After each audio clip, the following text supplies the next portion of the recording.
जय हिंद फ्रेंड्स, स्वागत है बाबा क्लासेस 0.2 के यूट्यूब चैनल पे।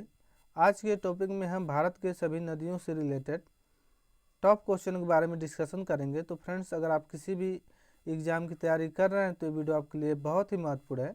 वीडियो को लास्ट तक देखें। चैनल पर नए हैं, चैनल को लाइक करें, शेयर करें, सब्सक्राइब करें और बेल आइकन दबाना न भूलें, ताकि नेक्स्ट वीडियो जब भी अपलोड हो तो नोटिफिकेशन आपके यहाँ जल्द से जल्द पहुँच सके। तो बढ़ते हैं फ्रेंड्स। तो हम उत्तर भारत की सभी नदियों के बारे में डिस्कशन करेंगे। तो फ्रेंड्स, उत्तर भारत की जितनी भी नदियां हैं पश्चिम की तरफ गिरती हैं, उनके बारे में डिस्कशन करेंगे पहले। तो देखेंगे फ्रेंड्स, उत्तर भारत की कौन कौन सी नदियां हैं। ब्यास नदी है, सतलज नदी है, रावी नदी है, झेलम नदी है, सिंधु नदी है और चेनाब नदी है। इन सभी नदियों को फ्रेंड्स हम विस्तार से पढ़ेंगे। तो देखेंगे फ्रेंड्स, पहले हम सिंधु नदी के बारे में जानेंगे। सिंधु नदी का उद्गम स्थल कहाँ से कहाँ होता है।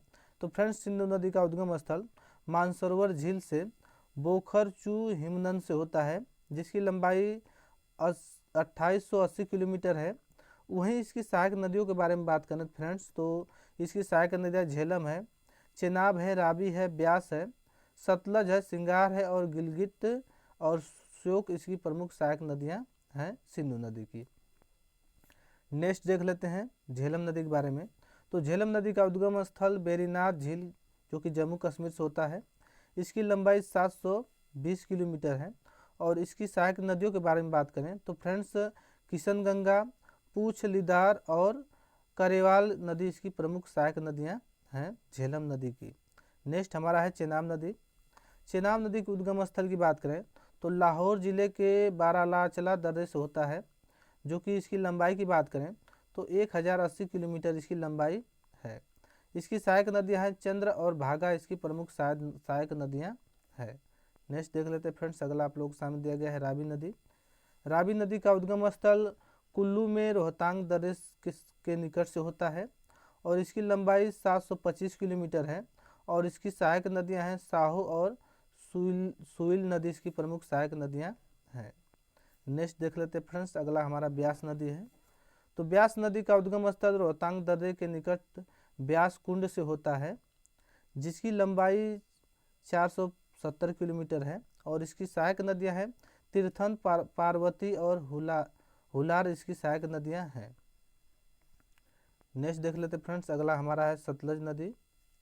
सतलज नदी का उद्गम स्थल मानसरोवर के निकट राकस ताल से होता है, जिसकी लंबाई 1040 किलोमीटर है। और इसकी सहायक नदियों की बात करें तो ब्यास, स्पीति और बसपा नदी इसकी क्या है प्रमुख सहायक नदियां हैं।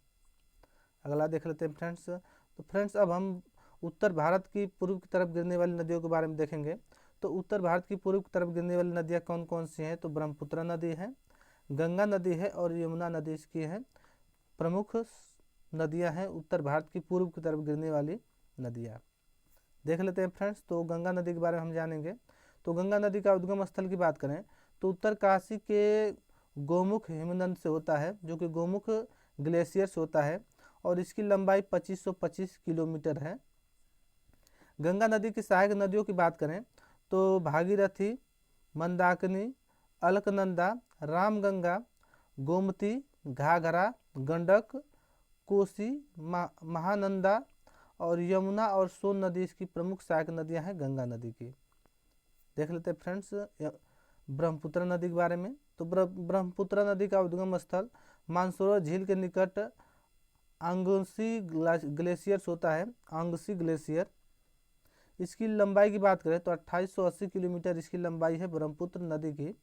इसकी सहायक नदियां हैं दिहांग है, सुबनसिरी है, मानस है, तीस्ता है, धनसिरी है, कपिली है और बराक नदी इसकी प्रमुख सहायक नदियां हैं ब्रह्मपुत्र नदी की।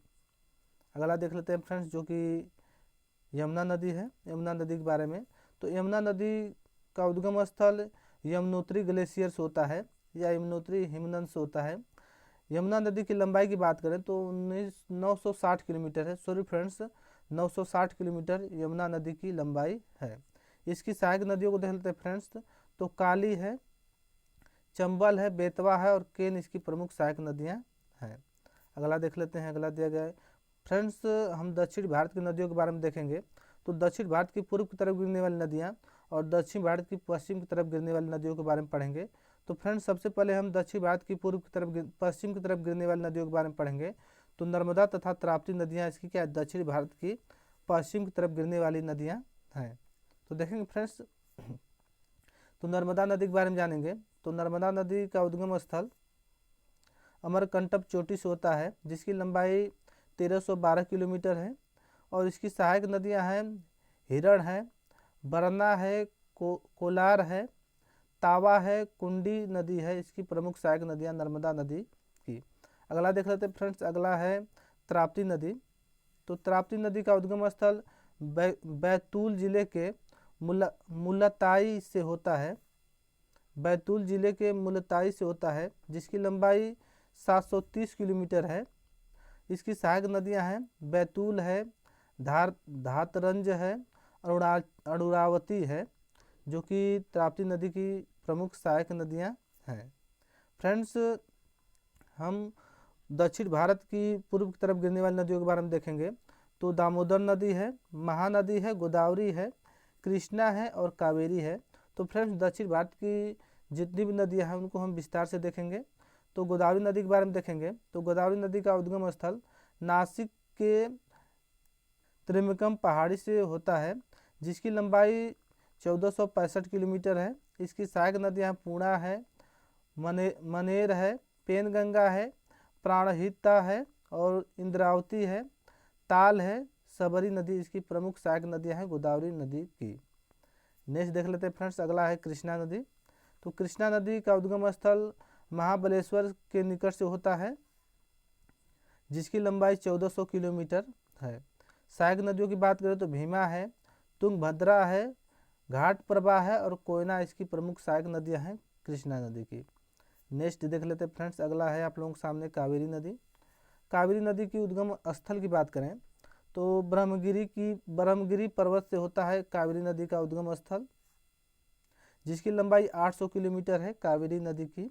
और इसकी सहायक नदियों की बात करें तो हेरिंग है, हेमावती है, शिमला है, भवानी है, अमरावती नदी इसकी प्रमुख सहायक नदियां हैं कावेरी नदी की। अगला है महानदी। फ्रेंड्स, महानदी की बात करें तो महानदी का उद्गम स्थल दंडकारण्य पठार से होता है, जिसकी लंबाई 900 किलोमीटर है। ब्राह्मणी इस सहायक नदियों की बात करें तो ब्राह्मणी वैतरणी नदी इसकी प्रमुख सहायक नदियां हैं। नेक्स्ट है फ्रेंड्स दामोदर नदी। दामोदर नदी की बात करें तो दामोदर नदी का उद्गम स्थल छोटा नागपुर पठार से होता है, जिसकी लंबाई की बात करें तो 600 किलोमीटर इसकी लंबाई है। दामोदर नदी की सहायक नदियों की बात करें तो कोनार, जमुनिया और बराक नदी इसकी सहायक नदियां हैं। फ्रेंड्स, नदियों से रिलेटेड मोस्ट इम्पोर्टेंट क्वेश्चनों के बारे में डिस्कशन करेंगे। तो देखेंगे फ्रेंड्स, पहला क्वेश्चन आप लोगों के सामने दिया गया है, महानदी नर्मदा तथा सोन नदी कहाँ से निकलती है। 4 ऑप्शन दिए गए, बताएं कौन सा ऑप्शन राइट होगा।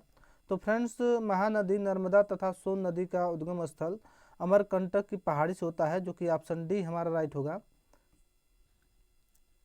अमरकंटक की चोटी से निकलती हैं। नेक्स्ट क्वेश्चन की तरफ बढ़ेंगे। अगला क्वेश्चन आप लोगों के सामने दिया गया है। तो देखेंगे फ्रेंड्स, निम्नलिखित नदियों युगों में से कौन ज्वारमुख का निर्माण करती हैं। 4 ऑप्शन दिए गए हैं। तो देखेंगे फ्रेंड्स, नर्मदा तथा ताप्ती नदियाँ क्या है, ज्वारमुख का निर्माण करती हैं, जो कि ऑप्शन ए हमारा राइट होगा। नेक्स्ट बढ़ेंगे फ्रेंड्स, अगला क्वेश्चन आप लोगों के सामने दिया गया है, निम्नलिखित में से कौन सी नदी भ्रंश घाटी से होकर बहती है। 4 ऑप्शन दिए गए हैं। तो देखेंगे फ्रेंड्स, नर्मदा नदी क्या है, भ्रंश घाटी से होकर बहती है, जो कि ऑप्शन बी हमारा राइट होगा। नेक्स्ट क्वेश्चन की तरफ बढ़ेंगे। अगला क्वेश्चन आप लोगों के सामने दिया गया है, निम्नलिखित में से किस नदी के मुहाने पर डेल्टा नहीं बनता है। 4 ऑप्शन दिए गए हैं। तो देखेंगे फ्रेंड्स, तापी नदी के मुहाने पर क्या है, डेल्टा नहीं बनता है, जो कि ऑप्शन डी हमारा राइट होगा। अगला क्वेश्चन दिया गया है, दक्षिणी भारत के पठारी प्रदेशों को कौन सी नदी 2 भागों में विभाजित करती है। 4 ऑप्शन दिए गए हैं। तो देखेंगे फ्रेंड्स, नर्मदा नदी क्या है, दो भागों में विभाजित करती है, जो कि ऑप्शन बी हमारा राइट होगा। अगले क्वेश्चन की तरफ बढ़ेंगे। अगला क्वेश्चन आप लोगों के सामने दिया गया है, दक्षिण भारत की नदियों में सबसे लंबी नदी है। 4 ऑप्शन दिए गए हैं। तो देखेंगे फ्रेंड्स, सबसे लंबी नदी की बात करें तो गोदावरी नदी क्या है, सबसे लंबी नदी है, जो कि ऑप्शन ए हमारा राइट होगा। अगला क्वेश्चन दिया गया है, निम्नलिखित में से किस नदी को वृद्ध गंगा के नाम से जाना जाता है। 4 ऑप्शन दिए गए हैं। तो देखेंगे फ्रेंड्स, गोदावरी नदी को वृद्ध गंगा के नाम से जाना जाता है, जो कि ऑप्शन ए हमारा राइट होगा, गोदावरी नदी। नेक्स्ट दिया गया है, गोदावरी नदी का उद्गम स्थल है। 4 ऑप्शन दिए गए हैं। तो देखेंगे फ्रेंड्स, गोदावरी नदी का उद्गम स्थल की बात करें तो त्रिमकम गांव है, जो कि ऑप्शन बी हमारा राइट होगा, त्रिमकम गांव, या त्रिमकम पहाड़ी भी दिया रहे तो त्रिमकम पहाड़ी भी हो जाएगा। अगला क्वेश्चन आप लोगों के सामने दिया गया फ्रेंड्स, दिए गए वे दो प्रमुख नदियां कौन सी हैं जो अमरकंटक पठार से निकलती हैं परंतु वे अलग अलग दिशाओं में बहती हैं। 4 ऑप्शन दिए गए हैं, बताएं कौन सा ऑप्शन राइट होगा। तो फ्रेंड्स, नर्मदा तथा सोन नदियाँ, जो कि ऑप्शन सी हमारा राइट होगा, नर्मदा तथा सोन नदी। अगला दिया गया आप लोग सामने, तवा किसकी सहायक नदी है। 4 ऑप्शन दिए गए हैं। तो फिर फ्रेंड्स बात करेंगे, तवा नर्मदा की सहायक नदी है, जो कि ऑप्शन ए हमारा राइट होगा। तो फ्रेंड्स, आपको वीडियो का कंटेंट अच्छा लगा हो तो हमारे चैनल को लाइक करें, शेयर करें, सब्सक्राइब करें और बेल आइकन दबाना ना भूलें, ताकि नेक्स्ट वीडियो जब भी अपलोड हो तो नोटिफिकेशन आपके यहाँ जल्द से जल्द पहुँच सके। तो फ्रेंड्स, वीडियो देखने के लिए धन्यवाद। जय हिंद फ्रेंड्स।